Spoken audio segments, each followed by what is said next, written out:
Hi, my name is Sharjeel from the Georgia Tech. I'm here to present our paper, VICO, using demand-driven verification for improving compiler optimization. Um, I worked on this paper with Bodhisatwa Chatterjee and Dr. Santosh Pande. So traditional compiler analysis, like data dependence analysis and alias analysis, are the backbone of numerous important compiler optimization techniques, like loop vectorization, register allocation, and global value numbering. These analyses yield high quality optimized encode while keeping compilation time low. However, these compiler analyses suffer from imprecision. As a result, they have to use conservative approximations to be safe. These imprecisions happen due to the inability to check infeasible program paths, inability to symbolically propagate invalid expressions. For example, if you know that A is greater than 0 and you have A plus B as an index for an array, you can kind of break some of the dependencies because of the A greater than 0. But currently, that's not there in the dependence analysis cases. Um, or inability to verify statically unknown properties interprocedurally. All three of these hinders potential optimization opportunities that can lead to high quality encode. For example, if you look at this Lieberman method, right, there's two variables k1, k2, which are used a lot within the loop, but they're initialized by external function calls. Now, this is one interpretation of what is for the boundary offset values. It could be some other function also. But what you notice here is that one particular dependency, they can have many, is k1, k2 is greater than or equal to 0 and less than or equal to n. Now, the compiler has to assume all possible dependencies. However, if we could prove that k1 and k2 is greater than n, then we can break most of these dependencies and actually parallelize this code. And that could lead to faster execution time. But interprocedural whole program flow analysis is unable to prove that K1 and K2 is greater than N. This is our first optimization constraint. In another case, for MCF, you have two variables, arc and positions, which point to the same locations, but LLVM considers them as these two as May aliases. In LLVM, when if two pointers begin at the same location and point to the same overlapping area, then they're considered as must aliases. So in actuality, arc and positions should be considered as must aliases. But because they aren't, there's adverse effects of global value numbering and register allocation because it can now optimize this code better. So for us to fix these, to actually prove these optimization constraints, we need a demand-driven verification solution. Because if you try some other techniques like whole program interprocedural analysis, there's exponential number of program paths, which make the program slow, which make it unnecessary propagation and slow. And in addition, it's very edge-based. So if you have it, so you have to exhaustively prove that this constraint at different parts of the program. And it's not supported by most production compilers. So let's try, how about whole program verification? Now, verification has been getting better, faster, and more modular due to the numerous verification toolchains out there. So we could use something like counter-example refinement to actually prune many of these paths. But the issue is that when you prove these properties, they might be unrelated to the optimizations. And it's kind of difficult to choose the starting point for these properties. So what we wanted to propose is this demand-driven, what we actually think would be a better solution is this demand-driven verification. It not only proves only the properties related to optimization, it also has the ability to pick the properties that can break the maximum number of constraints. And as you can see, the benefits of verification in just a demand-driven way, verification is being used in a lot of compiler literature. And one of those aspects is verified compiler optimization. The idea here is that it checks the legality of various compiler optimizations meaning that it's focusing on the correctness of the generated code. If it follows the program semantics, if something got wrong. There's also formally verified compiler. And the goal here is to avoid miscompilation, and they use mathematical reasoning to make sure that happens. Or, for example, they want to make sure the correctness of the generated I code is correct, and if you're able to prove that it's correct. But what we're trying to show is that you can use verification for compiler optimizations directly. Basically, you can use some verifier tool in a demand-driven manner to boost compiler optimization. So basically, you would find a ball next to some analysis, formulate necessary invariants, and verify them in a demand-driven way. And to the best of our knowledge, this line of work has not been tackled previously. So now that we explained to you why a demand-driven solution works and why it's very useful for compiler optimization, let us describe VICO, our framework. So as we are using this, as we are both tackling both the dependence analysis and alias analysis, we have a two-pronged solution. Let's start with dependence analysis first. So for dependence analysis, we take a C++ code, and what we do is we do something called constraint analysis. We try to figure out the optimization constraints which hinder the dependence analysis to do better optimizations. From these constraints, we make invariants and we use SPEC to verify them. And once we get all these invariants, we put them back in the code and allow PLuTo to actually parallelize the code based on these invariants. So this is the procedure for how to improve dependence analysis. Now, similarly, alias analysis has a very similar procedure. The only difference is we begin from the LLVM IR. And then what we do is we use LLVM to give us some may alias cases. And then what we make invariants of must alias and no alias, and let SPEC verify them if they're true. And if they're true, we feed them back into LLVM and make them and add them to our own alias analysis path and use that alias analysis path to tell if it's alias or not. So we can better optimize the code, leading to better register allocation and better value numbering could lead to better PRE deduction. Before we explain this procedure in more detail, let's talk about a little bit about SPEC. SPEC is a verification framework that uses LLVM optimizations and converts the IR into boogie IVL to prove properties of the code. So for example, here you get C++ code. It converts into LLVM IR. You make sure it's optimized a lot, and then you run SPEC to make this boogie IVL. It's called IVL because it's an intermediate verification language. And this language is created by Microsoft, and they have verifiers which can take this language and prove properties. In our case, we use the core verifier because it's very useful for loops. And basically what the core verifier does is that it takes the boogie IVL code, makes a program out of it, gives it to the Z3, and tries to find counterexamples. And if it finds a true counterexample, it means that if it finds a counterexample, it's able to figure out that this assertion is true. And I'll explain this better in the next slide.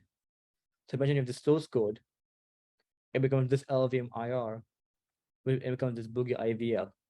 The area highlighted, area shown in orange is the assertion check. So it's basically a simple assert of x equal to m minus 1. And in basic block 7, it does a compare of equal. And if it's true, it jumps to the return. But if it is false, it goes to a verify assert 0, basically saying that assert is that you're asserting that this is false, and basically give you an error. And so, like in simple terms, in boogie IVL, you subtract a value which becomes equal, and you go to that value based on some branch condition. So what's happening in this code is that the verifier has to prove that so the basic block 4 will now go to basic block 6 in this case. Because if it does, your assertion is false in some particular case. So they define a true counterexample that will show that BB4 will now go to BB6 and make that assertion true.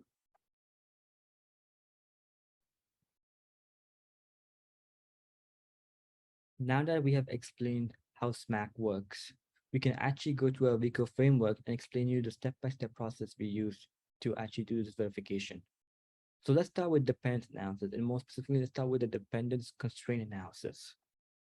So the first thing actually you have to do is detect the constraint.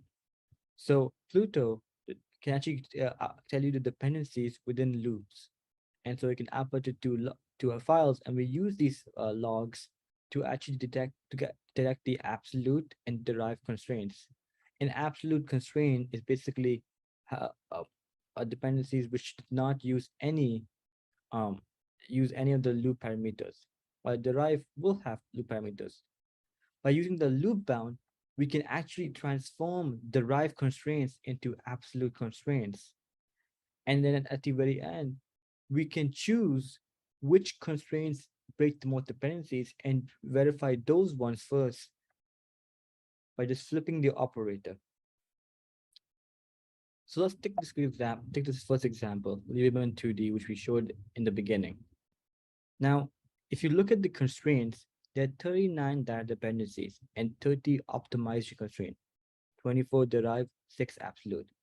Now, if you go, you can actually see one. So there's an example right here: minus j plus j prime minus k1 equals 0. Now it uses the j from the loop, so it's a derived constraint. While on the other hand, there's a k1 minus 1 greater than equals 0, and it is an absolute one because you don't use any variable within the loop parameters. So after you get all of these um, derived ones, we can make them absolute by transforming them, and you get more simpler constraints which we can actually make into invariants by flipping the operators. So like k2 greater than n, k2 greater than 1.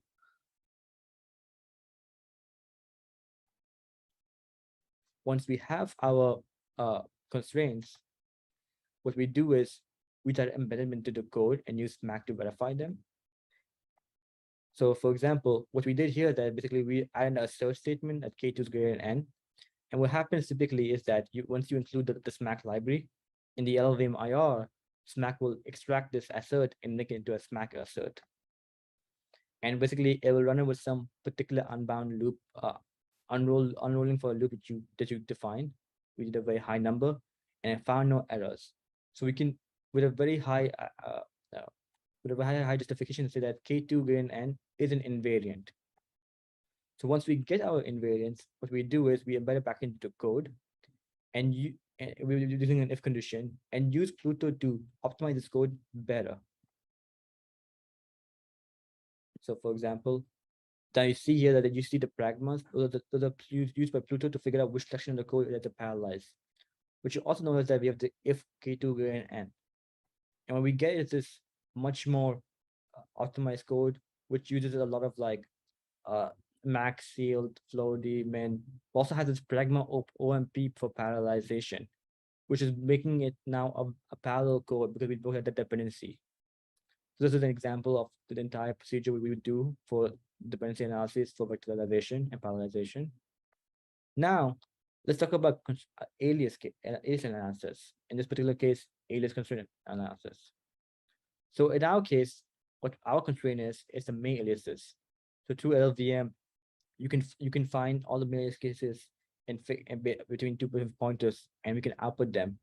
We try to keep it in O0 so we can figure out what the variables are directly. We don't do all the main alias cases because we only want to focus on the ones who are inside loop and the ones which affect inertial variables, because we want to make sure that they get a register. And then what we do is to make an invariant construction, we take the main alias cases and try to make must aliases or no aliases cases and verify them. For example, this is a very much more simpler code. You have a pointer P, it could point to L or I or J or K, right?